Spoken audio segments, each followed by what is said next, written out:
On continue le voyage, Oui. mais sans quitter la France cette fois-ci, juste en regardant nos frontières autrement. Bonjour Olivier Marchon. Bonjour. Bienvenue, vous êtes l'auteur de ce livre, Regardez frontières bizarres de la France. C'est aux éditions Autrement, où l'on découvre, stupéfait, que les frontières de notre pays ne sont pas toujours là où on le croit. Qu'est-ce qui vous fascine d'abord dans les frontières? Qu'est-ce qui vous a donné l'idée finalement de faire un bouquin sur ces lignes-là? Grande question. Moi, j'ai toujours aimé les cartes. Je trouve que c'est un instrument de rêverie et de voyage absolument dingue.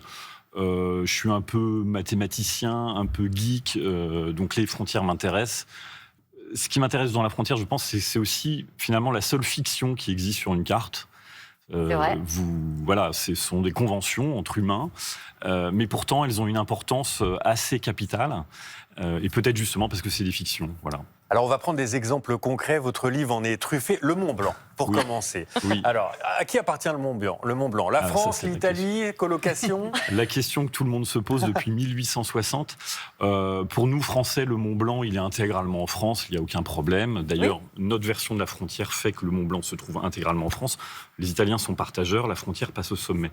Et en fait, cette question n'est pas réglée depuis 1860, date à laquelle la Savoie est devenue française. Il a bien fallu tracer une frontière, mais ça n'a pas été clairement établi par le traité. Et depuis, ça a des on se conséquences? dispute. Alors pas vraiment, parce que personne n'habite au sommet du Mont Blanc, hein, ça vous le savez. Il y a plutôt une bonne coopération entre les deux pays au sommet, en particulier pour aller chercher les gens qui se cassent des jambes là-haut. Donc on va dire que c'est pas si important. Disons que symboliquement, en tout cas, ça l'est. Et il y a régulièrement des petites anicroches entre les deux pays à ce sujet. Voilà. À cause du téléphérique, je crois, notamment, avec un téléphérique qui pouvait ou ne pas accéder Disons qu'il y a des au sommet. intérêts économiques à dire qu'on a le Mont Blanc, puisque évidemment on pouvait emmener les gens l'observer depuis le téléphérique de l'Aiguille du Midi d'un côté, le Skyway Montebianco de l'autre. Voilà, bon, mais battons-nous plutôt sur les terrains de football avec les Italiens. Autre pépite, la plus petite frontière terrestre de France. Alors moi, j'ai toujours entendu dire que c'était avec Monaco. Eh ben vous dites pas si sûr, ça se passe peut-être ailleurs, sous l'eau. Oui, alors effectivement, on dit que la France a 11 pays frontaliers, voilà, Monaco étant le plus petit pays avec lequel la France a une frontière. Mais on oublie que depuis 1990, la France a une frontière avec le Royaume-Uni dans le tunnel sous la Manche. Elle fait à peu près 20 mètres. Oui, c'est de diamètre, c'est le tunnel en fait. C'est exactement, c'est le diamètre du tunnel. Alors c'est certainement un peu plus vaste que le plancher est au fond du tunnel qui est rond, mais on peut dire qu'on a 20 mètres de frontière avec le Royaume-Uni. J'ai une question bizarre, pardon, mais si je commets un crime dans l'Eurostar, si je décide d'assassiner Mélanie, c'est très inquiétant pour le week-end. Si je décide d'assassiner Mélanie au hasard dans l'Eurostar, que se passe-t-il? Bien sûr. Ce sont les Anglais ou les Français qui vont m'arrêter? Alors, d'après les conventions entre les deux pays, c'est le pays vers lequel l'Eurostar se dirige qui est responsable de ce qui se passe dans l'Eurostar. Donc si vous alliez à Londres, c'est Scotland Yard qui part à vos trousses. Bon, je vais peut-être pas vous assassiner finalement. Allez, regardez cette carte à présent. Meuvre, Douagny, Bourcy, 3 petits villages qui se trouvent au nord de la France. Est-ce qu'on a la carte? Bon, on peut les imaginer, 3 villages au nord de la France. Et ils ont un point commun, ces 3 villages, lesquels? Alors là, ça c'est pas le nord, c'est ça Dunkerque. C'est aussi une belle. Voilà. Voilà. Ils ont en commun de faire partie du département du Pas-de-Calais. Du Pas-de-Calais, exactement. Et pourtant, Donc, ils ne sont pas au Pas-de-Calais. Et pourtant, ils ne sont pas au Pas-de-Calais. En fait, alors, une rumeur dit que le sous-préfet de Cambrai avait une maîtresse à Meuvre et donc aurait voulu garder cette enclave, enfin du moins le village de Meuvre et donc les deux à côté. Pourquoi? Ça, on ne sait pas. Dans le Pas-de-Calais. En fait, la réalité est bien plus prosaïque.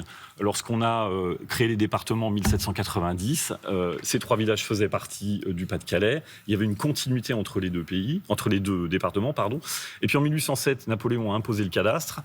On a donc, on va dire, recensé les parcelles qui appartenaient aux uns et aux autres. Et on s'est aperçu qu'en fait, le village d'Anneux, qui est à côté de Meuvre, coupé en deux, enfin du moins séparer Meuvre du Pas-de-Calais et donc créer cette enclave. J'espère que je n'ai pas été trop compliqué.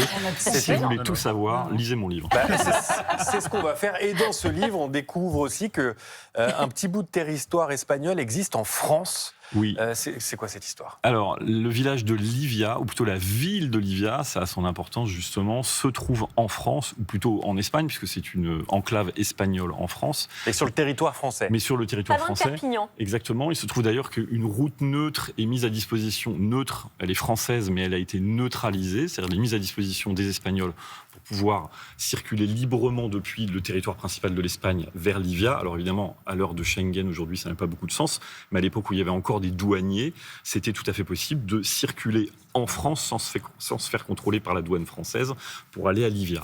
Ça date de 1660, ça remonte assez loin. Traité des Pyrénées signé entre la France et l'Espagne, qui dit que la frontière entre la France et l'Espagne sera désormais les Pyrénées.